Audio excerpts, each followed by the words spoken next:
Hallelujah, hallelujah. एक सवाल पूछ सकती हूँ आपसे? आप लोग ना उत्साहित होकर रिप्लाई करिएगा ताकि मुझे सुनाई दे। मेरा आवाज आप लोग तक जा रहा है, आपका आवाज मुझ तक नहीं आ रहा है। एक सवाल पूछ सकती हूँ आप लोगों से? पूछ सकती हूँ ना? नाराज तो नहीं होंगे? नहीं होंगे ना? आप ये बताइए कि भजन संहिता आज कौन ने किस बहन ने बोला जी? किसने कहा? संतोषी ने बताया। कौन से अध्याय से बताया उसने? जी जोर से बोलिए।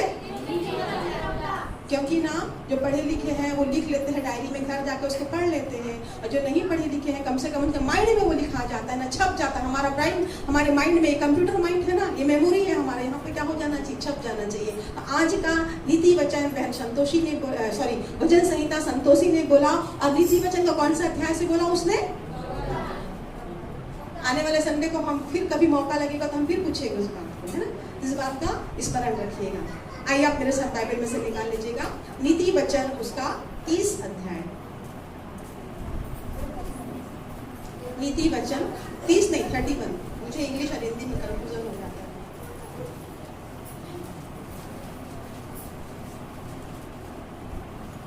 नीति वचन 31 का 30 मतलब 31 का 30वां पद।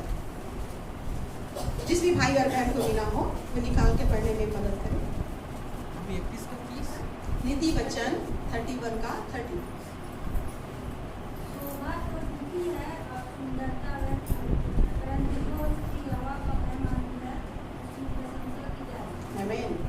शोभा तो झूठी और सुंदरता व्यर्थ है, परंतु जो स्त्री यहोवा का भय मानती है उसकी प्रशंसा की जाएगी। हर व्यक्ति के अंदर में एक भाग पाया जाता है कि लोग हमारे क्या करें।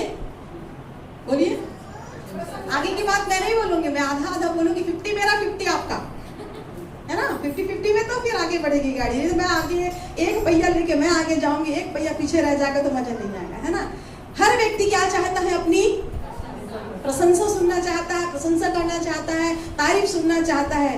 बाई चांस आप उसका एक भी अवगुण बता देंगे, एक भी बुराई बता देंगे, तो क्या वो व्यक्ति आपसे अच्छे से बिहेव करेगा? नहीं करेगा, है ना? परंतु परमेश्वर का वचन क्या कहता है? शोभा तो झूठी, और हम झूठे अभिमान में, झूठी शोभा के लिए क्या कर रहे हैं? संसार में बड़े हैं, और शोभा झूठी सुंदरता के पीछे हम क्या कर रहे हैं? भाग रहे हैं। परंतु वो जो शोभा तो क्या है?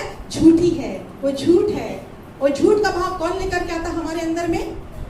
शैतान लेकर के आता है ना? और सुंदरता क्या है? व्यर्थ है। आज हम अच्छे से तैयार हुए, सुंदर दिख रहे, सब लेडीज बहुत अच्छे दिख रहे, 1 घंटा के बाद पसीना पसीना हो जाएंगे, हमारी सुंदरता पूरी धुल जाएगी। होगी कि नहीं होगी? सच है ना? ये परमानेंट रहने वाला सुंदरता नहीं है। परंतु जो स्त्री यहोवा का भय मानती है, किसका भय मानती है वो? यहोवा का। हमको किसका भय मानना है?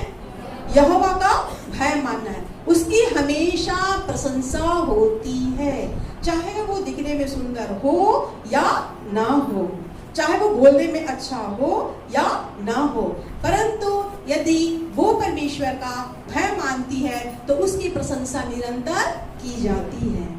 मूसा के ऊपर परमेश्वर का अनुग्रह हुआ। मूसा बोलने में अच्छा था क्या?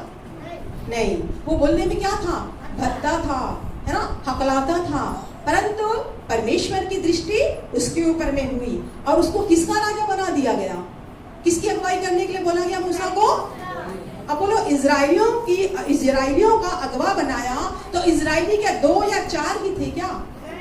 बहुत थे इजराइली। वहां तो सिर्फ शायद पुरुषों की ही गिनती दी गई है बाइबल में ना, स्त्री और बच्चों का गिनतियों का वर्णन उसमें नहीं है। और उतनी बड़ी कौम को लेकर के चलना कितनी बड़ी बात है। पहले तो वो भी बोला कि नहीं प्रभु परमेश्वर, मैं तो नहीं कर सकता, क्योंकि मैं बोलने में क्या हूँ? भद्दा हूँ, मैं हकलाता हूँ, मैं नहीं बोल सकता। परंतु परमेश्वर की दृष्टि उसके ऊपर में हुई। जब वो व्यक्ति बोलने में भद्दा था, हकलाता था, परंतु यहोवा ने उसके ऊपर दृष्टि की और उसको इजराइलियों का अगवा बनाया, और इजराइलियों को लेके वो जो चल रहा था, लोग उसकी बातों को भी मान करके चलते थे। हाँ, बीच में गड़बड़ियां हो रही थी, होती है ना? हम मनुष्य हैं, मनुष्य का स्वभाव हमारे अंदर उतर आता है। कुछ समय तक तो हम बहुत अच्छा रहते हैं, फिर बाद में ऐसे कुछ बातें आ जाती है तो हमारा स्वभाव क्या हो जाता है? बदल जाता है, तो हो जाती है गड़बड़ियां। परंतु अपने कार्य से पीछे नहीं हटा, है ना। यहोवा का भय को मानता रहा, यहोवा जैसे कहता था वो वैसे करता गया, तब जाके क्या हो रही, उसकी प्रशंसा हो रही। आज हम उसको स्मरण करते हैं ना। यदि वो परमेश्वर का भय को नहीं मानता, यहोवा का भय को मान करके नहीं चलता, तो क्या आज हम उसको स्मरण करते? नहीं करते ना। हम भी उसे क्या हो जाते, भूल जाते हैं। आइए प्रियो, आज महिला दिवस है तो हम महिलाओं के विषय में बातें करेंगे, है ना।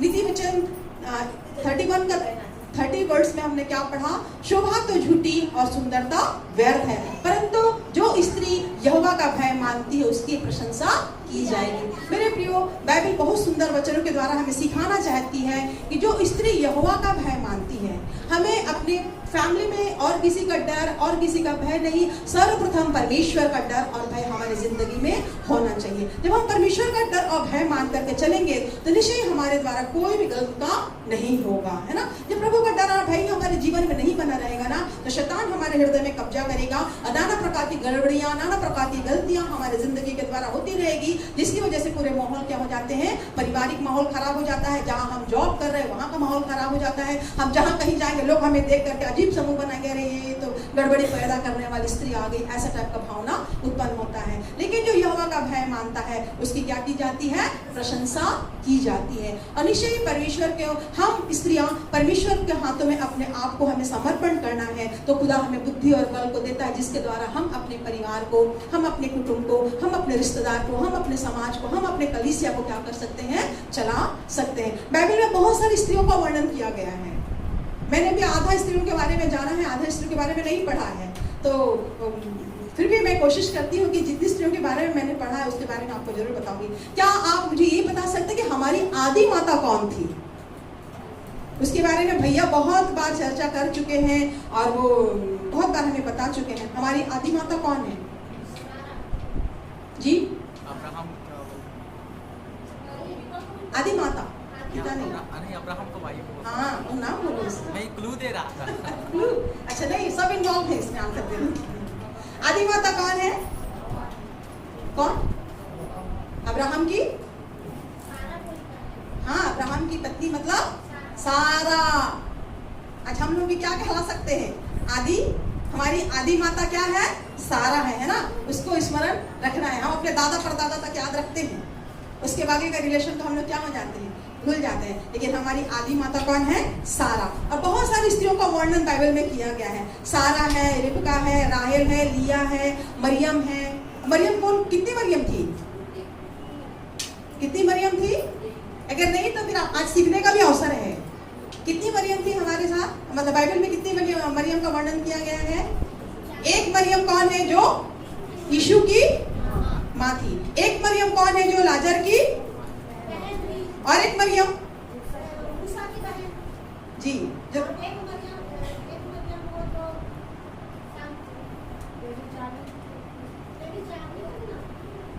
बोलिए बोलिए, कितनी मरियम थी? जेंट्स साइड कितनी मरियम थी? हम लोग क्विज कॉन्टेक्ट में भी पहुंच जाएंगे धीरे से। तो नहीं मालूम है तो उनके लिए जानने का एक अवसर है। किसी के द्वारा हम कुछ सीख सकते हैं, है ना। हमारा काम सीखना और सिखाना। तो बाइबल में लिखा है मरियम के विषय में। उसके बाद कौन है? दबोरा। जानते हैं दबोरा का नाम सुना आप लोगों ने? कौन थी दबोरा? नहीं सुने हो?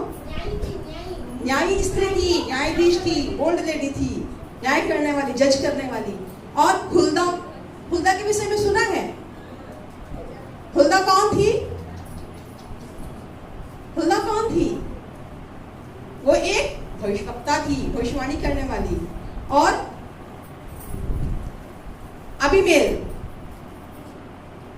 वो किसकी पत्नी थी? डेविड की पत्नी थी। और राहाब, एस्तर, रूथ, नओमी, इतनी सारी महिलाओं के नाम सुने हैं ना हमने। बहुत सारी महिलाओं के नाम को हम सुने हैं। ठीक है, चलिए आइए हम वचन में फिर एक बार जाएंगे। पहला पत्रस 3 अध्याय को निकालिए मेरे सामने।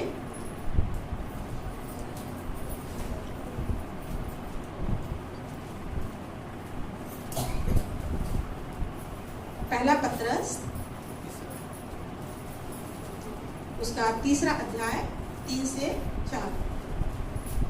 और तुम्हारा श्रृंगार दिखावटी ना हो, अर्थात बाल गुथने और सोने की गहने या भांति भांति कपड़े पहनना, वरन तुम्हारा छिपा हुआ और गुप्त मनुष्यत्व, नम्रता और मन की दीनता की अविनाशी सजावट से सुसज्जित रहे, क्योंकि परमेश्वर की दृष्टि में इसका मूल्य बड़ा है। बहुत सुंदर वचन है ना। हम लोगों का जो श्रृंगार है वो क्या नहीं होना चाहिए, बाहरी दिखावटी नहीं होना चाहिए। इससे पहले भी हमने नीति वचन में पढ़ा ना, शोभा तो झूठी और सुंदरता व्यर्थ है, वो क्षण भर के लिए है। और पत्रस ने भी लिखा है, पहला पत्रस 3 और 4 में, कि तुम्हारी सुंदरता बाहरी सजावट से नहीं, पर तो हमारी सुंदरता कहाँ से होनी चाहिए, अंदरूनी भाग से होना चाहिए ना। वो क्या क्या है अंदरूनी भाग में, हमें नम्र होना है, दीन होना है, हमारी वाणी में संयम होना है, कटाक्ष बात हमें नहीं करना है। इन सारी बातों को अगर हम अपने ऊपर में अमल करते हैं, और कभी भी हम जब कुछ कहते हैं तो कहने के पहले अगर 1 सेकंड हम रुक गए, सोचेंगे, समझेंगे, फिर बोलेंगे, तो उसमें कुछ समस्या उत्पन्न नहीं होगा।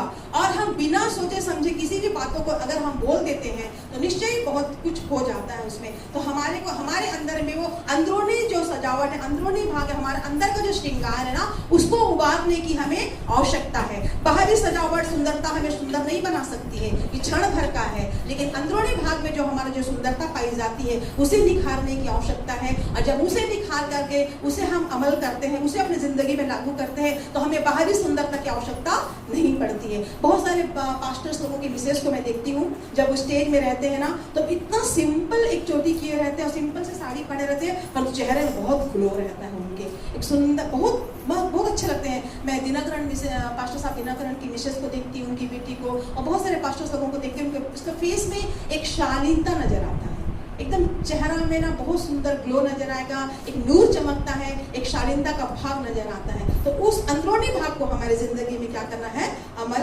करना है। और क्या है, ये सुंदरता के विषय में मैंने 2 ही पॉइंट में आप लोगों को बताया। शोभा तो झूठी है ना, और हमें सुंदर बाहरी सुंदरता के प्रति हमें ज्यादा तत्पर नहीं होना है, बाहरी सुंदरता के प्रति हमारा लगाव नहीं होना चाहिए, बाहरी सुंदरता के प्रति हमारा ज्यादा रुझान नहीं होना चाहिए। हमारा अंदरूनी भाग का जो सुंदरता है ना, हमारे अंदर में जो पाया जाने वाला भाग है ना, उस सुंदरता को हमारी जिंदगी में क्या करना है, अप्लाई करना है, लागू करना है, ताकि हमारा जिंदगी, वो सुंदरता हमारी जिंदगी में हमेशा के क्या रहे, बने रहने पाए। हम इस पृथ्वी पर रहे या ना रहे, हम चले भी जाएंगे दुनिया से, लोग स्मरण तो करेंगे ना कि हाँ भाई ये स्त्री ऐसी थी वैसी थी। अभी कुछ दिन पहले हमारे पड़ोस में एक लेडीज ने सुसाइड कर लिया। वो लेडीज जाने के बाद मुझे अच्छा नहीं लगा, वो सुसाइड कर, तो बहुत दुख लगा।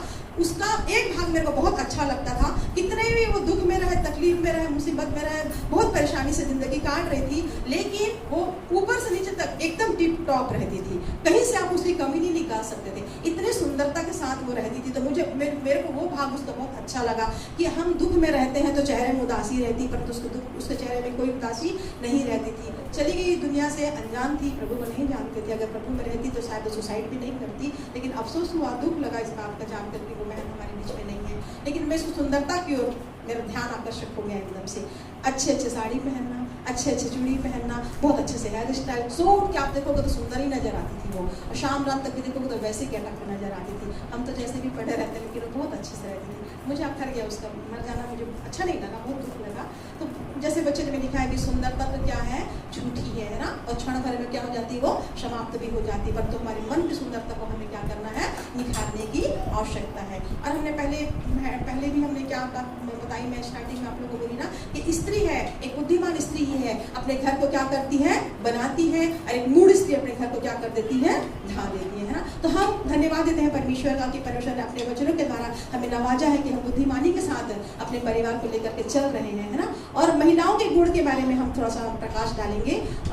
महिलाओं को हर समय आज्ञाकारिता के साथ बनी रहना चाहिए, है ना। कई बार ऐसा होता है कि हम अपनी सीमा से बाहर हो जाते हैं, हमको अपनी सीमा से बाहर नहीं जाना है, एक आज्ञाकारिता के साथ हमें बने रहना चाहिए। बाइबल में भी 2-3 उदाहरण है, मैं बहुत ज़्यादा रेफरेंस नहीं खोल के बताऊंगी, मैं यूँ शॉर्टकट में बताती हूँ। मरियम की जिंदगी को आप देखें, जो यीशु की जो माँ है ना, वो मरियम कुमारी थी, उसका सिर्फ सगाई हुआ था, है ना। लेकिन जब स्वर्गदूत उसके पास आया और उसने अपने वचनों के द्वारा उससे बातें किया, तो उस वक्त वो नकार सकती थी ना कि नहीं, मैं ऐसा नहीं कर सकती, क्यों प्रभु मेरे ऊपर प्रभुता कर रहा है, मैं कुमारी हूँ, अगर मैं कुमारी माँ बन जाती हूँ तो मेरे साथ कितनी बड़ी मेरी बदनामी होगी। इस प्रकार की बातों को वो कह सकती थी, परंतु उसने ऐसा कुछ भी विचार अपने मनों में नहीं डाला। उसने स्वर्गदूत की बात को सुना और उसके बातों का आज्ञा का पालन किया। आज्ञा पालन की वजह से आज वो क्या है, हमारे लिए एक आदर्श महिला के रूप में जानी जाती है ना। मरियम को हम एक आज्ञाकारी नारी के रूप में जानते हैं। और उसी जगह में एक और देखते हैं हन्ना के विषय में, है ना। हन्ना क्या थी, बोलिए, हाँ, हन्ना क्या थी? बांझ थी, है ना। उसकी सौत थी, उसके पति की एक पत्नी और थी, उसके द्वारा उसको बच्चे थे, परंतु हन्ना के बच्चे नहीं थे। और हन्ना क्या करती थी? गिड़गिड़ाती थी, प्रार्थना करती थी, दुआ करती थी, मंदिर में जाके अपने बातों को रखती थी, गिड़गिड़ाती थी, रोती थी। वो अपनी बातों को क्या करी? परमेश्वर के सामने में रखती थी। और उसी जगह में एक और स्त्री का वर्णन को हम देखेंगे, वो है राहेल। राहेल के बच्चे थे क्या? लिया के बच्चे थे, परंतु राहेल की को परमेश्वर ने क्या कर रखा था? बंद कर रखा था, है ना। और लिया क्या करी? राहेल ने क्या किया? अपने पति के साथ उसने बगावत करी, लड़ाई करी, झगड़ा करी, टेंशन करी, वाद विवाद करी, है ना, कि मेरे बच्चे नहीं है करके वो उसके साथ उसके ऊपर में नाराज होने लगी। और उसी जगह में हम हन्ना को देखते हैं। दो स्त्री का वर्णन है यहाँ पे, एक परमेश्वर के सामने अपनी बातों को रखी और एक मनुष्य के सामने अपनी बातों को रखी, है ना। हन्ना परमेश्वर के सामने अपनी बातों को रखी, जिसकी वजह से एक सुंदर पुत्र का परमेश्वर ने उसे क्या दिया? हालांकि दोनों को ही पुत्र मिला, परंतु उसने हन्ना ने अपनी बातों को खुदा के सामने रखा। मंदिर में जाकर के वो बुदबुदाती थी, रोती थी, तो लोग क्या सोचते थे? पी करके क्या हो रही है? ये बड़बड़ बड़बड़ कर रही है। लेकिन नहीं, वो आंसुओं के साथ परमेश्वर के समीप जाकर के रोती थी और कहती थी अपनी सारी वेदनाओं को परमेश्वर के सामने। और उसने एक मन्नत भी माना, तू मुझे पुत्र देगा तो मैं तुझे क्या कर दूंगी? उस पुत्र को तेरे लिए अर्पण कर दूंगी, है ना। उसने वैसा ही किया। कभी कभी ऐसा होता है जब हमारा पुत्र नहीं होता, बच्चे नहीं होते और एक बच्चा हमें मिल जाता तो हम बड़े आनंदित होते हैं, और जब उसे समर्पण नहीं करने का समय आता है, प्रभु के लिए देने का समय आता है, तो हमारे मन में बातें उत्पन्न होती है, एक ही बेटा तो तूने मुझे दिया खुदा, और वो भी मैं तुझे अर्पण कर दूंगा, तो फिर मैं कैसे करूंगा? मेरे बुढ़ापे का सहारा है वो, अगर वो तुझे दे देता हूँ तो मुझे कौन पूछेगा? ऐसा हम मनुष्य के मन में ये भावना उत्पन्न होती है। परंतु हन्ना ने प्रार्थना किया था, प्रार्थना के द्वारा उसे बेटा मिला, और उसने जो मन्नत मानी थी परमेश्वर के सामने उस मन्नत को क्या किया? उसने पूरा किया। मेरे प्रियो, जब हमारे जिंदगी में भी इसी प्रकार की कोई भी परेशानियां आती हैं, और जब हम परमेश्वर के सामने गिड़गिड़ाते हैं, रोते हैं, हन्ना की तरह तो हम प्रार्थना करते हैं, जब परमेश्वर हमारी प्रार्थना को सुनता है, और जब हम कोई भी मन्नत को मानते हैं, तो निश्चय मन्नत को हमें पूरी करना है। कई बार हम मनुष्य मन्नत मान करके भूल जाते हैं, और जिसका परिणाम हमें उल्टा भी भुगतना पड़ता है। तो कभी भी ऐसी मन्नतें जब भी हम मांगते हैं परमेश्वर से, तो हमको उसको पूरी करना है। और वही राहेल को देखो, उसको मांगना था परमेश्वर से, परंतु अपने पति से क्या कर रही है? वो लड़ाई करने लगी, है ना। तो दो प्रकार की स्त्री है यहाँ पे, एक तो परमेश्वर के प्रति आज्ञाकारिता के साथ यहोवा के चरणों में आई, और एक परमेश्वर को ना जान करके पति के पास आई। पति मीन्स मनुष्य है ना, मनुष्य के ऊपर भरोसा रखना उचित नहीं है। हमारी जो भी परेशानी होती है, हमें खुदा के सामने हमें क्या करना है? अपनी समस्याओं को रखना है, और फिर खुदा के निकट में हमें उन बातों को रखना है। और एक बुद्धिमान स्त्री ऐसा ही करती है। बुद्धिमान स्त्री क्या करेगी? अपने दुखड़ा को औरों के सामने में नहीं बयां करेगी। वो स्त्री परमेश्वर के सामने अपनी सारी बातों को बयां करेगी। हमें दुख है, तकलीफ है, मनुष्य के सामने हम दुखड़ा रोएंगे, लोग हमारी बातों को सुनेंगे, कल जाकर दूसरे के पास बोलेंगे और हमारा मजाक उड़ाएंगे। परंतु यदि हम उसी बात को परमेश्वर के सामने में बोलते हैं, और प्रभु गुप्त रूप से हम परमेश्वर के निकट में आकर के बातें करते हैं, तो प्रभु हमारे शब्दों का मान करेगा और हमारी प्रार्थना को सुनेगा और उसका उत्तर हमें देगा, और हमारे विश्वास के द्वारा हमारी प्रार्थना क्या हो जाएगी? सुन ली जाएगी। जैसे कभी सुमन बहन ने भी बताया ना कि मैं अब औरों की प्रार्थना के ऊपर में नहीं, परंतु मैं अपनी प्रार्थना करूंगी, प्रभु तू मुझे चंगा करेगा। सच बात है ये। हमें हर समय इस बात को जानने की आवश्यकता है कि हम पास्टर्स के ऊपर डिपेंड न रहें, विश्वासी के ऊपर डिपेंड न रहें, हम स्वयं परमेश्वर से डायरेक्ट बातें करें। खुदा तू वही खुदा, तू पास्टर का जो खुदा है वो मेरा खुदा है, तू इब्राहिम का खुदा है, इसहाक का खुदा, याकूब का खुदा, वही परमेश्वर आज तू मेरा भी परमेश्वर है। आज मैं इस विपत्ति में हूँ परमेश्वर, तो तू मेरी क्या कर? सुधि ले और सहायता कर। भैया भी इस बारे में कई बार उदाहरण दिए, जब भैया बीमार थे और अनिता जहाँ तहाँ प्रेयर करवाती थी, तो भैया उनके ऊपर नाराज होते थे। क्यों? तुम्हारी प्रार्थना को परमेश्वर नहीं सुनेगा क्या वो भविष्यवक्ता है तो उसकी प्रार्थना परमेश्वर सुनेगा? तुम्हारी प्रार्थना नहीं सुनेगा। जरूर सुनेगा। हमें क्या है? मुंह खोल करके बोलने की आवश्यकता है। और हम निकाल लेंगे एक पद और हम पढ़ना चाहेंगे, नीति वचन 31 का 26, नीति वचन 30 का 26। हाँ, जिसको भी मिल गया पढ़ लो। वह बुद्धि की बात बोलती है और उसके वचन कृपा की शिक्षा के अनुसार होते हैं। वह बुद्धि की बात बोलती है। एक बुद्धिमान स्त्री हमेशा बुद्धि की बात बोलेगी, और एक मूढ़ स्त्री हमेशा मूढ़ता की बात कहेगी। हमें मेरे प्रियो, जब भी हम कोई बात बोलने के पहले, मुंह खोलने के पहले हमें 5 बार जरूर सोच लेना चाहिए, मैं ऐसा बोल रही हूँ तो क्या पता मेरे बोलने के द्वारा अगला को कैसा लगेगा, है ना। अगला को ठेस तो नहीं लगेगा, अगला का हाँ मतलब अगला को कुछ मेरे शब्दों की वजह से दुख तो नहीं पहुंचेगा। हम 10 आज्ञाओं में देखते हैं कि हत्या न करना, चोरी न करना, है ना, ये सब हमारे लिए आज्ञा है। हत्या न करने का तात्पर्य सिर्फ खून बहाने से हत्या नहीं होती है। अगर हम किसी को कटाक्ष बातें बोलते हैं ना, वो भी एक हत्या के ही इसमें गिना जाता है, वो भी एक पाप है। हमको कोई अधिकार नहीं मिला है कि हम किसी औरों की बातों पर, किसी औरों को हम ठेस पहुंचाएं, किसी को भी अपने शब्दों के द्वारा दुख पहुंचाएं, हमें ये अधिकार नहीं मिला है। हमको एक अधिकार जरूर मिला है कि हम सबको क्या करें, अपने समान प्रेम करें। और यदि हम प्रेम करते तो प्रेम सारी बुराई को क्या कर देती है, ढांप देती है। एक कपड़े की तरह एक गंदगी है, उसके ऊपर में अगर हम कुछ अच्छा वस्त्र को डाल देते तो सारी गंदगी नीचे रह जाती है, ऊपर में श्वेत वस्त्र को यदि और कोई वस्त्र को ढांक देते हैं तो सारी बुराई वहां पे क्या हो जाती है, छिप जाती है और बहुत सुंदर तरीके से साफ सुथरा वो जगह दिखने लगा। प्रेम सारी बातों को क्या कर देता है, ढांप देता है। इसलिए हमें क्या करना है, बोलने के पहले बहुत सोचना है, समझना है, विचार करना है, उसके बाद हमें मुंह खोल करके बोलना है। परंतु कई बार ऐसा होता है कि हम अपने वाणी पे कंट्रोल नहीं कर पाते, है ना। हमको वाणी पे कंट्रोल करने की आवश्यकता है। अक्सर ऐसा होता है कि अगला कुछ बोला तो हम भी ऐसा लगता है कि 2 की जगह 4 में उसको क्या कर दो, बोल दो। परंतु परमेश्वर का वचन हमें ये नहीं सिखाता है। परमेश्वर का वचन क्या कहता है, हमें बुद्धि की बातों को क्या करनी है, बोलनी है, और उसके माध्यम से हमें हमारी जिंदगी में क्या बना रहेगा, कृपा बना रहेगा, परमेश्वर का अनुग्रह बना रहेगा। और हम यूं ही लड़ाकू स्वभाव के रहेंगे और मूढ़ स्त्री की तरह बातें करेंगे तो हमारी जिंदगी में वो अनुग्रह कभी नहीं बना रहेगा, है ना। इसलिए हमें परमेश्वर का वचन को स्मरण करते रहना चाहिए कि नीति वचन 31-26 के अनुसार वह बुद्धि की बात बोलती है और उसके वचन कृपा शिक्षा के अनुसार होते हैं। हमें इन बातों को स्मरण रखना है। आज बहुत सुंदर दिन है हमारे लिए, सीखने के एक अवसर है कि महिला दिवस के रूप में जब हम इसको मना रहे हैं, और महिलाएं बहुत सारी महिलाएं हैं जो बाइबल में अपने अपने अच्छे योगदानों को दिया है। तो उनके बारे में भी जरा सा आप लोगों को बताऊंगी। और सिर्फ मैं ज्यादा बातों में फोकस नहीं करना चाहती, मैं कुछ बातों पर फोकस कर रही हूँ। पहली बात तो यह है कि हमें आज्ञाकारिता बने रहना चाहिए, है ना। परमेश्वर की आज्ञाओं को हमें मानना है। दूसरा, हमारी जो सुंदरता है वो अंदर से निखर के आनी चाहिए।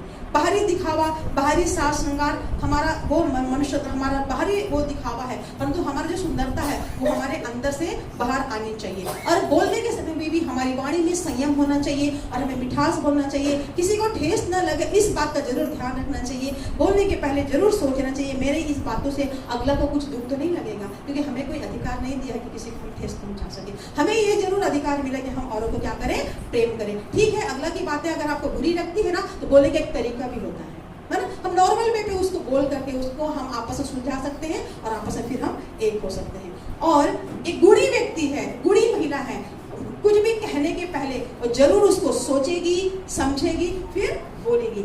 और मैं जानती हूँ इस कलीसिया में सब गुणी महिलाएं हैं, है ना। हमें परमेश्वर ने किसी से भी कम नहीं हाँका है। खुदा ने हमें बहुत अच्छे से ऊंचा, आनंद की बात है कि हमारे पासवान ने भी हमें एक ऊंचा दर्जा दिया है। बहुत सारे चर्चेस में तो स्त्रियों को कोई ज़्यादा वो नहीं रहता, चर्च में आएंगे, बैठेंगे, आराधना दुआ करेंगे और चले जाएंगे। लेकिन भैया का धन्यवाद हो कि हमें हर चीज़ों के लिए प्रोत्साहित करते हैं, हमें अप्रिशिएट करते हैं, चाहे हम टूटा फूटा करें, चाहे हम कैसे भी करें, लेकिन भैया हर हाल में हमें आगे बढ़ाने के लिए कोशिश करते हैं। इसलिए इस कलीसिया के पासवान का विशेष धन्यवाद कि महिलाओं को उन्होंने ऊंचा स्तर दिया है ना। और ये महिलाओं, अब हम शिक्षा की बात ये होगी कि जब भी हम कुछ कहते हैं तो हम सोचें और समझें और एक गुणी महिला के रूप में हम कहें, है ना। और जैसे कि मैंने बताया कि मरियम एक आज्ञाकारिणी स्त्री थी, है ना। उसने क्या किया, स्वर्गदूतों की बातों को मानी और जो परमेश्वर के द्वारा संदेश आया गया था उसको उसने एक्सेप्ट किया। फिर दूसरा एक और महिला के विषय हम देखेंगे, रूत के विषय में। मैंने पहले ही बताया ना, रूत, नौमी, बहुत सारी महिलाओं के बारे में है। हम रूत के विषय में देखते हैं। वो दूसरा अध्याय का 16 पद को निकाल के जरा पढ़ लीजिएगा।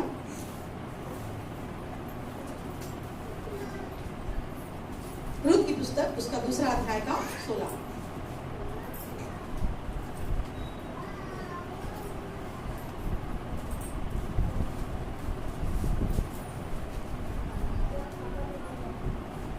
वरन मुट्ठी भर जाने पर कुछ कुछ निकल कर गिरा भी दिया करो और उसके बिरने के लिए छोड़ दो और उसे गुड़ को मत। वरन मुट्ठी भर जाने पर कुछ कुछ निकाल कर गिरा भी दिया करो और उसके बिनने के लिए छोड़ दो और उसे गुड़ को मत। ये किसके लिए ये वचन बोला जा रहा है? यहाँ पर किसके लिए बोला जा रहा है? जरा ऊपर से पढ़ेंगे तो आप लोग को शायद समझ में आ जाएगा। 14 से पढ़ के देखो।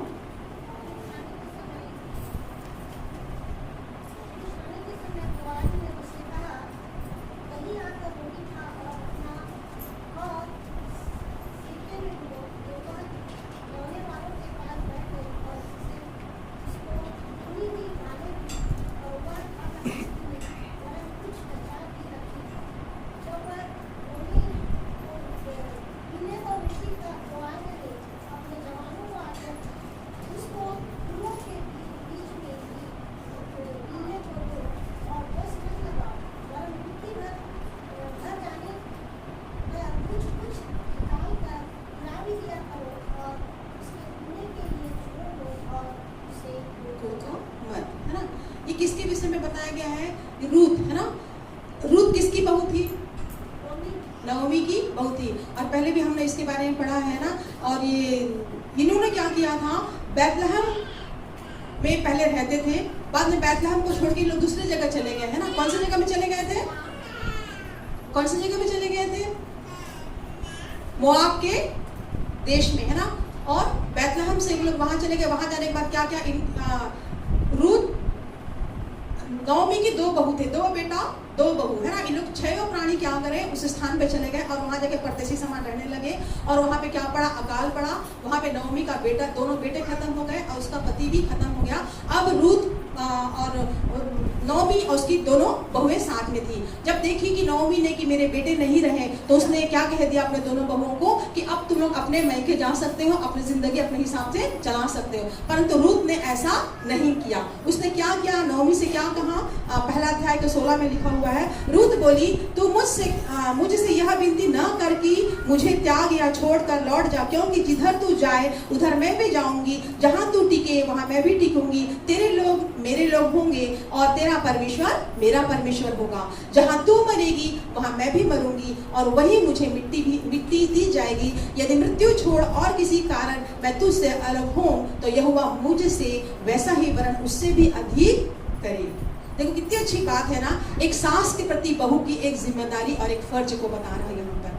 रूत अपने सास को अकेला छोड़ना नहीं चाहती थी, है ना। और उसने कह दिया, जब उसकी सास ने उसे परमिशन दे दिया, अब बेटा नहीं रहा तो फिर बहू को रख के क्या करेगी, वो स्वतंत्र कर दी, उसे आजाद कर दी, उसे बंधन से मुक्त कर दी। परंतु रूत उस बंधन से मुक्त होना नहीं चाहती थी। ठीक है, पति नहीं है तो क्या, मैं इस घर में बहू बनकर क्या हूँ, मैंने अपनी सास को अपनी माँ के रूप में देखा है तो मैं अपनी माँ के साथ हमेशा बनी रहूंगी। और उसने क्या किया, क्या कहती है, जहां जहां तू जाएगी वहां वहां मैं भी जाऊंगी, तेरा परमेश्वर मेरा परमेश्वर। जैसा वो उसकी सास कहेगी वैसा रूत मानेगी। इस प्रकार का उसने कमिटमेंट किया, एक वायदा किया, एक प्रॉमिस करती है यहाँ पर, और वो वैसा ही करती है। जब देखती है नओमी की रूत नहीं छोड़ करके मुझे जा रही है तो वापस अपने प्रिय लोगों के पास में आ जाती है। और उसके बाद फिर जो हमने यहाँ पे 16 में पढ़ा ना, 3 का 16 में, नहीं सॉरी 2 का 16 में पढ़ा ना, वरन मुट्ठी भर जाने पर कुछ कुछ निकाल कर गिरा भी दिया करो और उनके बिनने के लिए छोड़ दो और उसे घुड़को मत। किसके लिए बोला जा रहा है? रूत के लिए।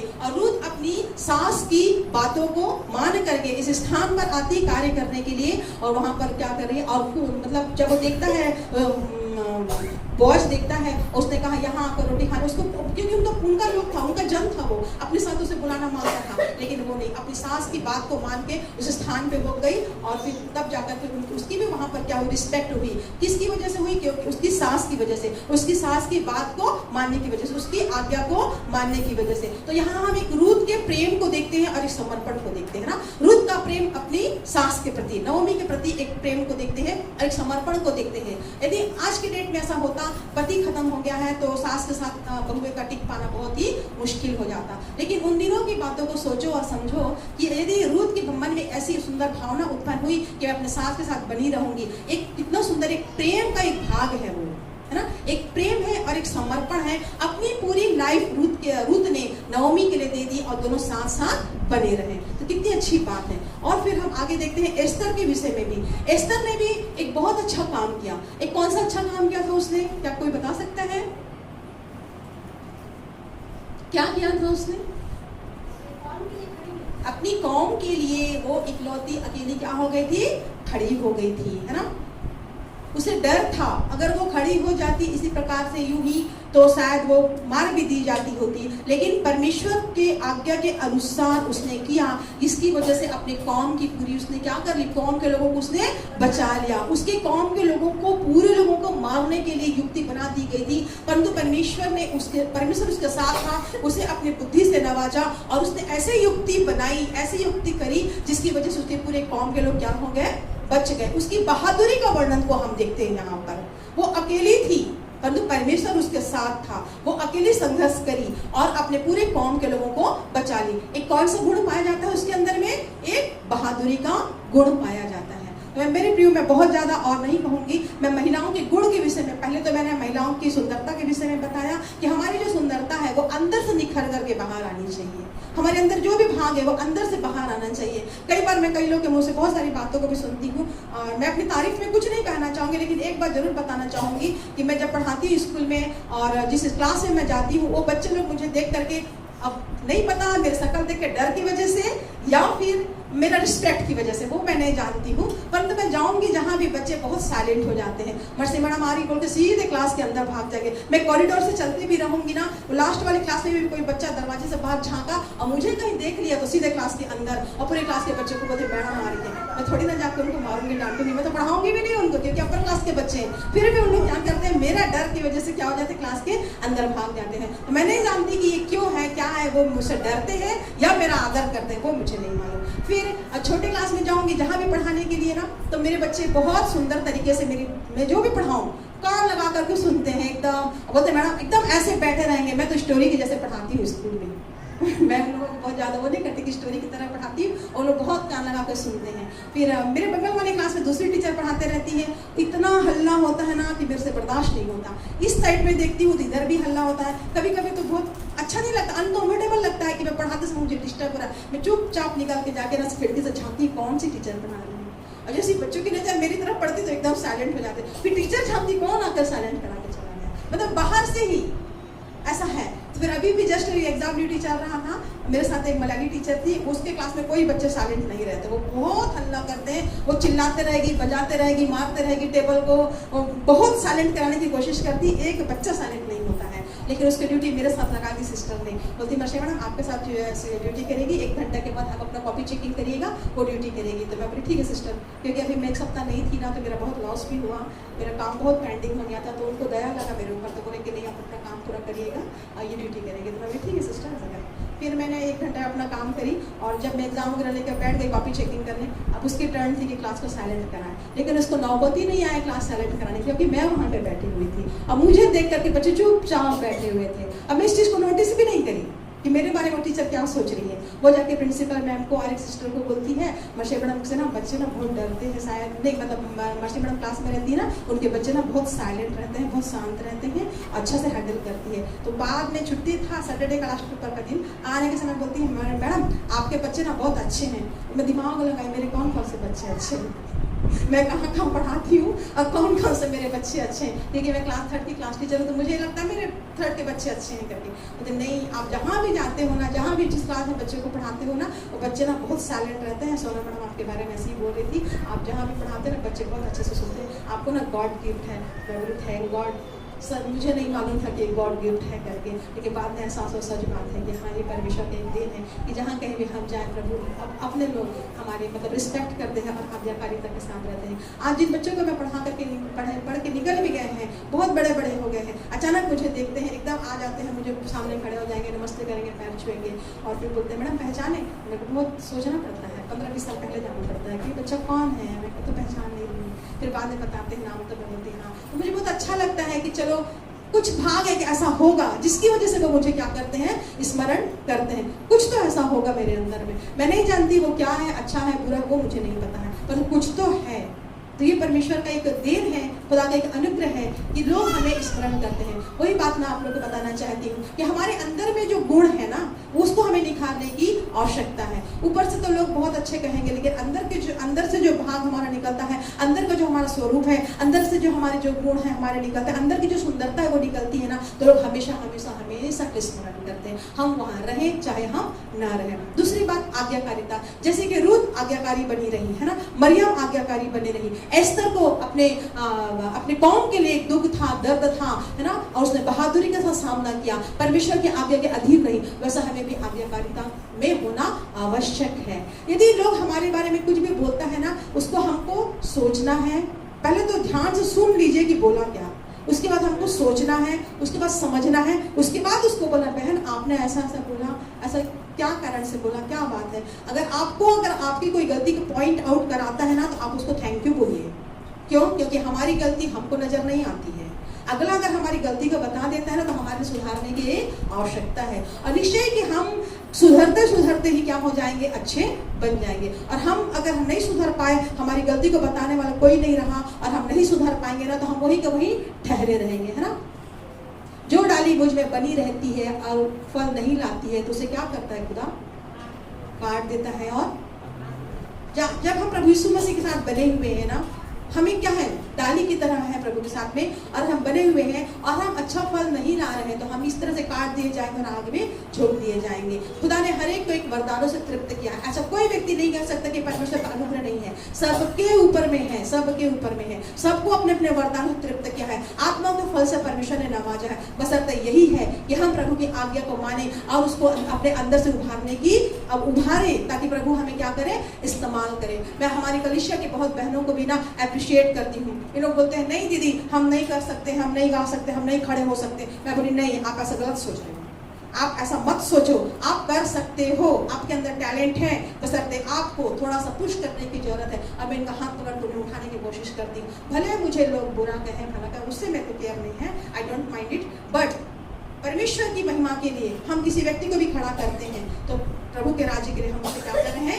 तैयार कर रहे हैं। इसलिए मैं अपने कलीसिया की बहनों को यही संदेश देना चाहती हूँ कि हमें बुद्धिमानी के साथ अपने परिवार को चलाना है। लड़ाई झगड़े टंटा से कुछ काम नहीं होता है, उसको एक साइड करके अपने अंदर में जो प्रेम का भाव परमेश्वर ने हमें दिया है ना, उस प्रेम को हमें उभारना है। एक छलकता हुआ प्रेम, एक उमड़ता हुआ प्रेम को हमें लोगों को दिखाना है। किसी के प्रति कोई भी ऐसी भावनाओं को हमें लेकर के नहीं चलना है। जो भी है उससे सब बातों को हम भूल जाना चाहिए, क्योंकि क्रोध हमें पाप करने के लिए प्रेरित करता है। इसलिए हमें कभी किसी की बातों को सुनकर क्रोधित नहीं होना चाहिए, है ना। हर बात में प्रेम को सामने रखना है, क्योंकि सबसे बड़ा प्रेम है, और प्रेम नहीं तो कुछ भी नहीं, है ना। मैं स्वर्गदूतों की बोलियां बोलूं और मैं प्रेम ना रखूं तो मैं क्या हूँ, ठनठनाता पीतल और झनझनाती हुई झांझ हूँ। हम ठनठनाता पीतल नहीं बनना चाहते हैं, झनझनाती हुई झांझ बनना नहीं चाहते हैं। हम स्वर्गदूतों की बोलियां बोल रहे हैं तो उसके अनुसार हमको प्रेम का भाग भी हमारे अंदर में रहना है, क्योंकि अंत में प्रेम ही बना रहेगा। सब कुछ खत्म हो जाएगा लेकिन प्रेम क्या है, स्थिर है वो, और वो हमेशा बना रहेगा। तो आज का मेरा संदेश यही है मेरे प्रिय बहनों, कि हमें प्रेम के एक सूत्र में बने रहना है। जो हुआ हुआ उसे भूल करके एक मन होकर के हमें एक परमेश्वर के साथ एक सच्ची डाली के रूप में हमें लिपटे रहना है। और हमारे में क्या होना चाहिए, बहुत सारा फल आना चाहिए, और वो फल का भाग दिखना भी चाहिए, है ना। हमारे अंदर से वो आत्मा का फल दिखना चाहिए। हमारे अंदर में संयम होना चाहिए, हमारे अंदर नम्रता होना चाहिए, हमारे अंदर प्रेम होना चाहिए, कोई डहा ईर्ष्या का भाग हमारे अंदर में नहीं होना चाहिए। हमारा जिंदगी उस बहते हुए नाली के किनारे में लगाए गए वृक्ष के समान हो, जो अपने ऋतु में क्या करता है, फलता है और फूलता है, और जिसके पत्ते कदापि मुरझाते नहीं हैं। मैं यही आशा रखूंगी कि आने वाले दिनों में, आने वाले समय में एक नई उमंग के साथ में, एक नई उत्साह के साथ में, जो वजह हमने सुना मरियम के विषय में कि परमेश्वर का आज्ञा को मानी उसने, है ना। और हन्ना के विषय में हमने सुना कि वो अपनी बातों को परमेश्वर सामने रखी और गिड़गिड़ाई, उसने परमेश्वर की आज्ञा को मानी। और फिर हम रूत के विषय में सुना कि अपने सास के प्रति अपना प्रेम और अपना कर्तव्य को। एस्तर के विषय में हमने सुना कि वो बहादुरी के साथ परमेश्वर का प्रभु उसके साथ में था